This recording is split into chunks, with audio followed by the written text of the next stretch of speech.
So I saw this and I was like, whoa, this was pretty awesome. Pretty awesome, pretty strong. The good Lord does things sometimes in mysterious ways. We know we're going to talk about this, but essentially we have a situation here where a family got cut off with a bad guy and some stuff happened. Obviously, I'm going to link the full video down below. I really can't play the whole thing here. Check it out. Let me know what you think. But before I get into this, check this out. All right, guys, if you guys want to see some motorcycle content just like you see here, and you want to see me vlogging and going to different places and stuff like that, make sure you subscribe my motovlog channel. There's going to be a link down below. All right, guys, welcome back to the channel. Hope you guys are doing fantastic. So, you know, to me, it's getting kind of crazy when I go through all these videos and I start thinking about it and kind of coming here to present a video for you guys. What I'm starting to notice is a lot of bad guys are kind of doing surveillance in a way. They're looking at us. They're looking and deciding if this guy is going to be an easy threat or not. And this is something that I talked about here in the channel. I talked about being a hard target. I talk about being a soft target, right? Hard meaning that no one's going to mess with you. You present yourself the right way. You're probably armed. You probably have that look that, dude, don't even mess with me. And then a soft target, typically, you know, maybe the guy's not paying attention to his surroundings, you know, just maybe looking too much to his cell phone, not being properly equipped and things like that, right? Kind of like the military style. We talk about that in the military, hard target versus soft targets. I'm starting to think that some of these bad guys are doing that as well, right? So here what we got is a guy that happens to be putting some groceries down. And again, this is one of the conversations that we have about always having the gun on you. And I'm guilty sometimes, you know, I'm hanging around the house, you know, I'm going to get my groceries. I'm really not thinking about, hey, strap my gun, but it could potentially cause me some pain, as we're going to see in this video, right? So again, you know, the whole idea, always having a gun, always concealed carry, always having the gun in your pocket. Here's the thing. Dude comes in, taking groceries inside, and next thing you know, bad guy is holding him at gunpoint. And let me just show you a little bit right here.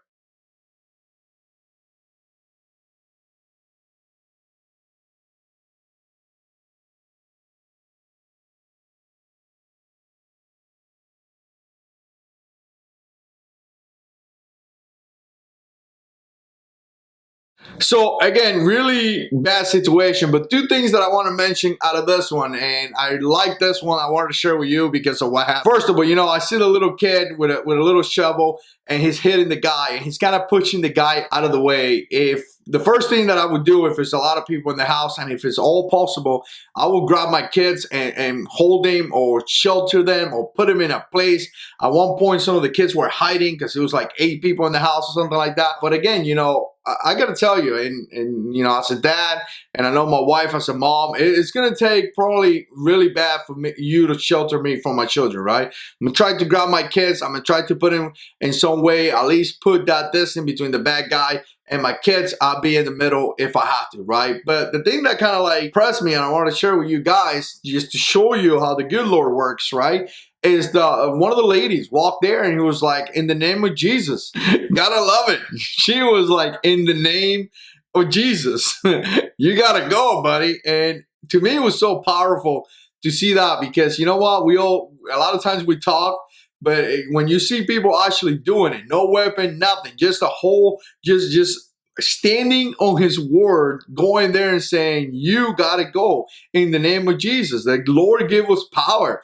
And the guy was like mind-blowing, you know, like he didn't even know what to do. He walked out. So again, you know, news like this is not going to be pushed around. So I'm kind of doing my job to sharing sort of the good things that the good Lord is doing. And here he goes. Once again, lady goes there in the name of Jesus. She walked up to them saying, in the name of Jesus, he will fight this battle. And the gunman didn't know what to do. So to me, that was amazing. I wanted to share that with you guys. Keep in mind, guys, that it's a lot of stuff happening, right? And right now we have the whole coronavirus and all that stuff. And a lot of us are in fear. And, you know, it happens. You know, you start thinking with your mind and you start thinking about some things that's happening, and your mind take over, your flesh come over, and fear comes into you. You got to remember one thing. Fear does not come from God. You got to say that. Fear does not come from God. It comes from the devil.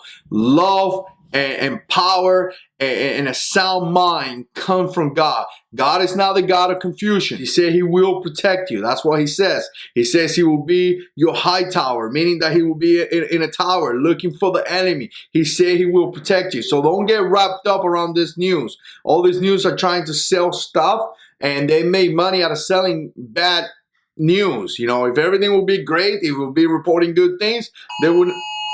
All right, we got an Amber Alert. But if everything would be good, they wouldn't be making money, right? They make money out of that scare. They make money out of scaring people and all that stuff. Fear does not come from God. Stay on his word and what he says. And that's why here in the channel, at the end of my channel, or at the end of all my videos, I say one thing that I truly believe.